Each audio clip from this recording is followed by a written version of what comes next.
Hi folks, welcome to lesson 3 of our radicals units. Today's lesson will be solving radical equations graphically. So that means we're going to try to use our graphing calculator to solve a few of these questions, and of course I'm going to show you algebraically how to solve them as well as a quick double check. Before we start today's lesson, we have our opener question. So we're looking at a function f of x equals 2/3 x minus 5 is transformed to y equals radical f of x. State the invariant points. So we want to find all our invariant points here. So what are we doing? So to find our invariant points, of course, reminder that our invariant points are always when y equals 0 and when y equals 1 for our radical function. So let's set our equation as y equals 0. So if we had y equals 0 in our original equation, 2/3 x minus 5, I'm just going to isolate for x here. So that's 5 equals 2 over 3x. And multiplying that out, we have 15 equals 2x. And of course, x equals 15 over 2. So we'd have an invariant point at, so therefore we'd have an invariant point at 15 over 2 comma 0. That's going to be one of them. Our other invariant point, of course, will be when y equals 1. So again, I'm going to sub in the value of 1 into this equation here, 2/3 x minus 5. Again, moving things around, you'd have 6 equals 2/3 x. Multiplying out, you'd have 18 equals 2x. And of course, dividing everything by 2, you now have x equaling to 9. That's my 9. Therefore, our other invariant point will be at 9 comma 1. So there we go. We have two invariant points here. Nothing else to it. And so yeah, we're done. The other way you could have double checked, of course, is using your graphing calculator. So if I wanted to type this in on my graphing calculator, I'd have, of course, I use this extra feature on TI-84s to build the fractions. There's my 2/3. And again, if you don't have this feature, just use brackets. Standard brackets would work. So there's my first graph. And my second one, of course, is going to be the square root. And in this case here, instead of typing our whole equation again, I'm going to use this variable button, vars here. Vars, we have a variable on our y. It's a function. It's on y1. There we go. Instead of retyping the whole thing, I could just use this quick shortcut and hit graph. So there's my original. And here's my new graph. And of course, if you notice, it's off to the very far right side here.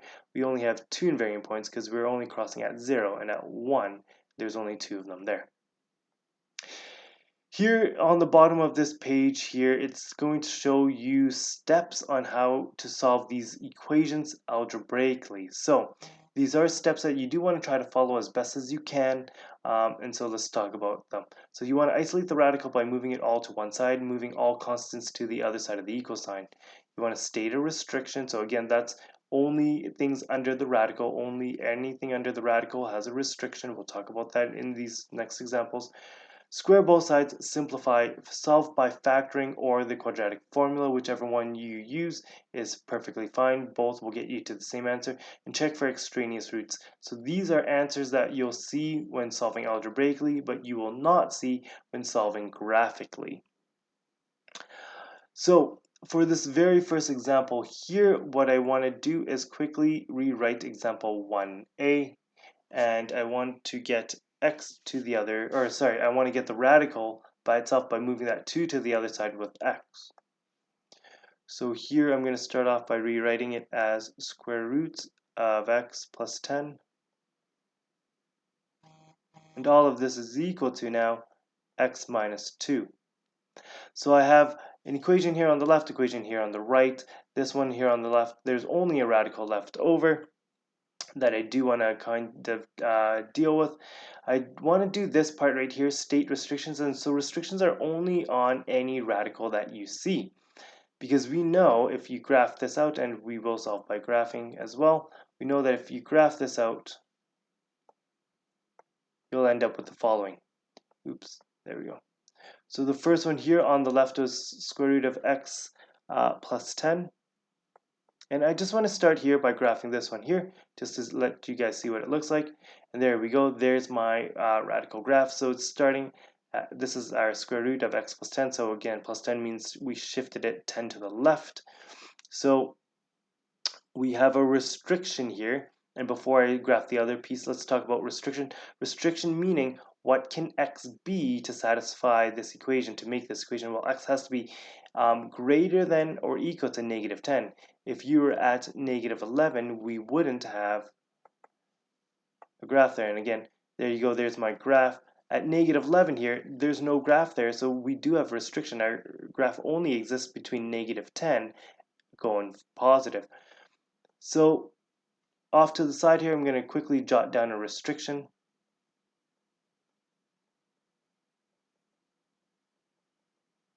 And to solve for restriction, all you have to do is say, hey, whatever's under that radical, that x plus 10, had to be greater than or equal to 0 initially. And then here, I'm going to move that 10 away. I want to isolate x, so x has to be greater than or equal to negative 10 to be a value here. And again, if you take a look at our graph, if you were negative 10, yes, that would be on the graph. If you were negative 9, because negative 9 is greater than negative 10, yes, you're on the graph. If you're negative 11, you're not on the graph, so there's our restriction coming into play there. So I have this part here, square root of x plus 10 graphed. What I want to do is graph the other piece there as y2, and the other piece is x minus 2. And here I'm going to hit graph because I'm ready. There's my x minus 2. And basically all I'm looking for is this intersection right here, because that's going to be my solution. So second trace option 5, and I'm going to move my cursor as close as I can to that crosshair, hitting enter 3 times, 1, 2, 3. And there we go. We have an x value of x equals 6. We don't really care about our y value, but we do have an x value of x equals 6, and that's how we would solve this equation. So here, if you had 6, 6 would satisfy this equation. So if you had 6 here, 6 plus 10 is 16. Square root of 16 is, of course, 4. And here, if you had 6, 6 minus 2 is 4. 4 equals 4. Yes, that works. And yes, that would have solved our equation. So graphically, very, very easy. It should have been just x equals 6. So let's solve the rest of this out, and we'll see what happens if we can match it up algebraically to our graphing calculator. So to get rid of this radical symbol here, I'm going to square both sides. So I have a little squared right here, and I'm going to square this equation here. On the left side, our squared and square root will cancel, so we have x plus 10 left over. That's all equal to. And on the right side, if you square x minus 2, that's x minus 2 times x minus 2, which is x squared minus 4x minus, and plus 4 actually, plus 4 at the end. So here I want to re-isolate and get all my variables onto the same side because I want to do this step here of simplifying. So I want to build a 0 on one side, keeping our x squared positive somehow. So I'm going to move everything all to the right side. So I'd have 0 equals positive x squared. Still, that hasn't changed. Moving this x over, so now you're at minus 5x. And moving this 10 over, that's minus 10. So you have 4 minus 10, which is minus 6. And from here, I have an option of either factoring or quadratic formula to solve for x here. I'm going to factor, so this is 0 equals x minus 6 and x plus 1. And I want to solve for these x values here, so I'm going to solve them individually.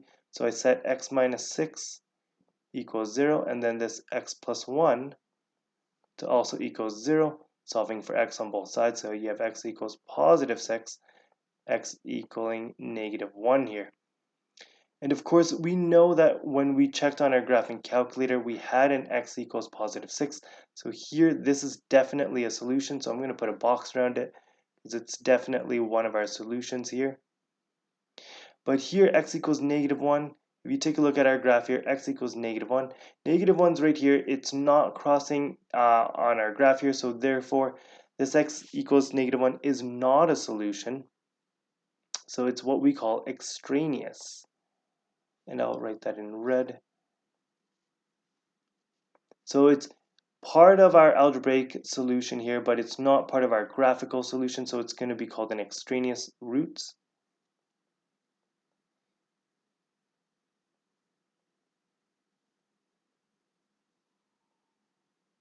So here we have an extraneous root, and I'm not going to put a square or anything around it, just because a square usually means that's what we're going to use to solve. And again, if you did a quick check, it will work out here. So if you subbed in 6 into this equation, it should work out. If you subbed in -1 into this equation, it should not work out. In example B here, we're going to do very similar steps to example A. So the very first thing, I see a radical on the left side. I want to move this +2 to the other side. So that leaves me with square roots of x plus 4 on the left equals x, and of course 2 to the other side is now plus 4 on this side.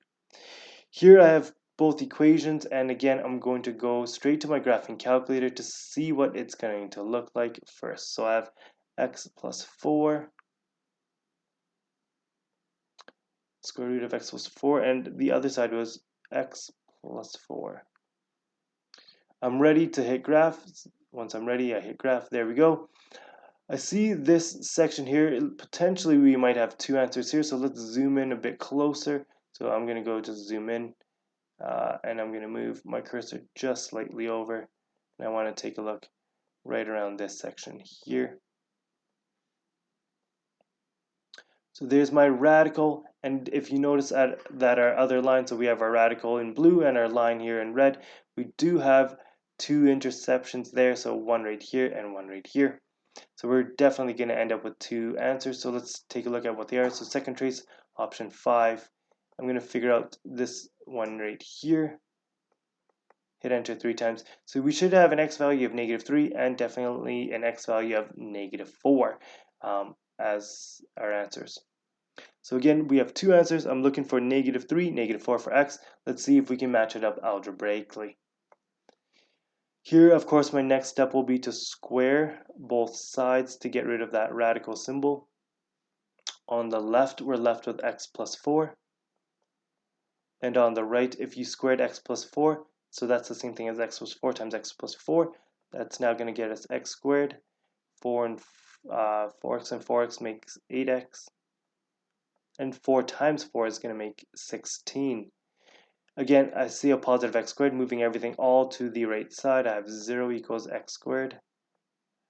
That's going to knock us down 1, so 7x and 12.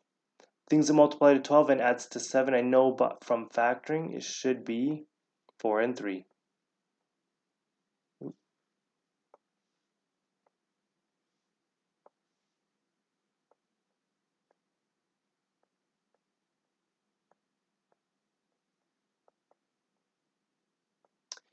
And again, of course, I want to solve for each one of these individually. So I'm going to set up my x plus 4.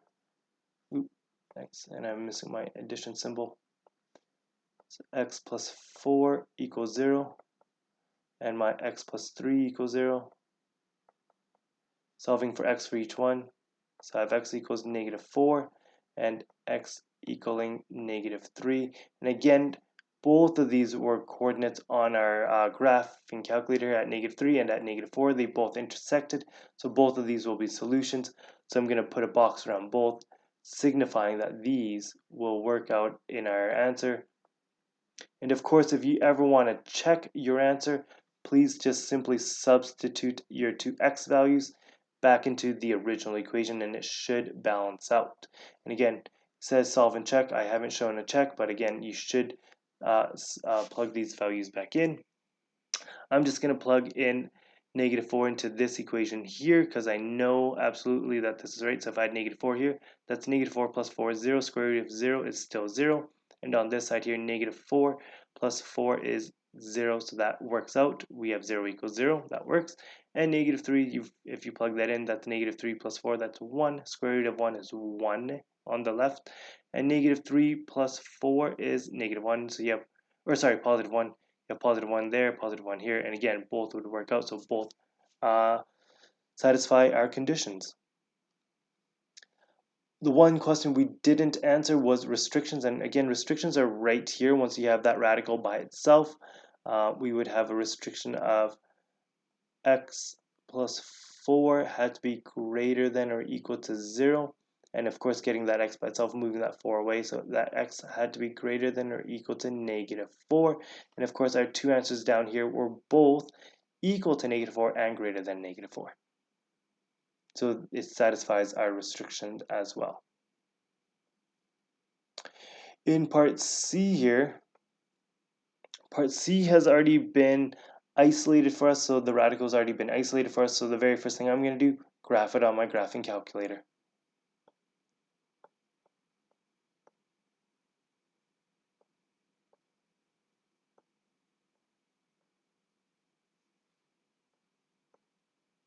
So I have my y1 as square root of 4x squared minus 1, and of course my x plus 3 as y2 there, oops, plus 3 as y2.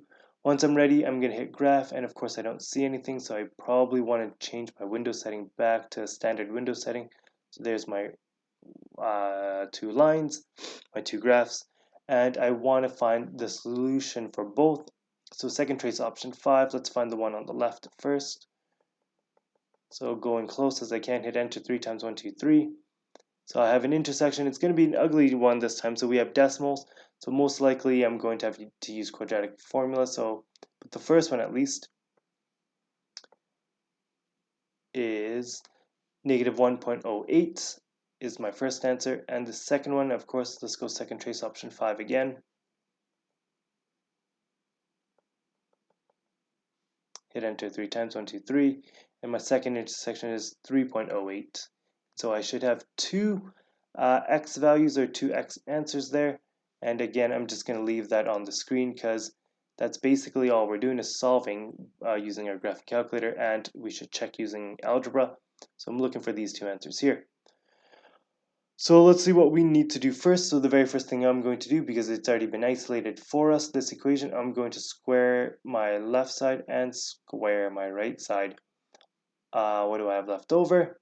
I have 4x squared minus 1 here on the left is equal to x squared plus 6x plus 9 on the right. And again, I see x squared here, I see 4x squared here. We have more positives on the left, so I'm going to move everything all to the left-hand side.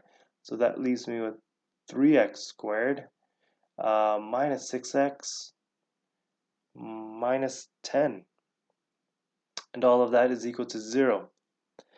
This here, you can factor, if you can, multiple things that multiply to -30 and add to -6, or use quadratic formula. I'm going to switch gears and try to use our quadratic formula just because we haven't used it in a while. So I'm going to set up my equation. So my equation for quadratic formula is x equals -b plus minus square root of b squared minus 4ac. And all of that's going to be divided by 2a. And again, just a quick reminder of what a, b, and c are. A is this value here in front of x squared. B is this value here in front of x, so it's that -6. And c is going to be -10. You take the whole thing for c, not just the number. And again, b is going to be -6 and a is going to be 3. Subbing that all into this equation, what do we get? We have x equals negative, and our b value was -6, so in bracket here, -6. Then we have our plus minus square roots of our b squared, and of course b was -6. We're going to square that. Minus 4 multiplied by a and c. Well, a was 3 and c was -10. Put a radical symbol all on top of that there. All of that's going to be divided by 2a, so we got 2 here, and a, of course, was 3. There we go. And we want to just clean up this equation here. So this is now x equals, two negatives, of course, make a positive, so we got 6 plus minus 6 on the bottom because 2 and 3 make 6. And in our radical here, 36, and we're going to add on 120 to 36. That's 156 in total. There we go. So if we can, and this is from Math 10C, if you can simplify this radical, please try to simplify it. I know things that multiply to 156 should be 4 and 39. So I'm going to quickly jot that down. So this is 6 plus minus radical of 4 times 39 all over 6. And of course, square root of 4 should be 2. So I'm going to simply rewrite this as 6 plus minus 2 root 39 over 6. And last but not least, I can simplify all my numbers here, not that 39 because it's in a radical, but the 6, 2, and 6 can all be simplified down to become 3 plus minus radical 39 over 3. And again, this answer does not look like these two answers here, but the way I'm going to solve for them, use my calculator. So we have 3 plus square roots of 39, and all of that is now divided by 3. So there's one answer, and then we have 3 minus the square root of 39, and all of that answer is divided by 3.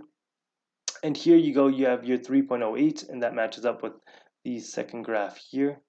We had 3.08, and we had our negative 1.08 and negative 1.08 right there, and so we matched up, and so there we go. We have our two x values.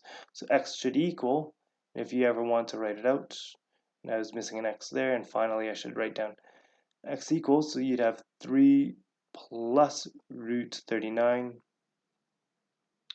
over 3 as one x value, and the other one, of course, was x equals 3 minus root 39 over 3. And there you go. And it matches up to our graphs. Last question, but not least, of course, it says here, these are your cookie cutter steps on how to use your graphing calculator. We've been doing it all throughout. We found the approximate solutions. That was the same graphs on the previous page there, off to the left-hand side, or to the right-hand side. So there we go. That should have been our answers anyways, and it says find the approximate solutions, and we already did that. Again, if you have any questions today, please feel free to ask.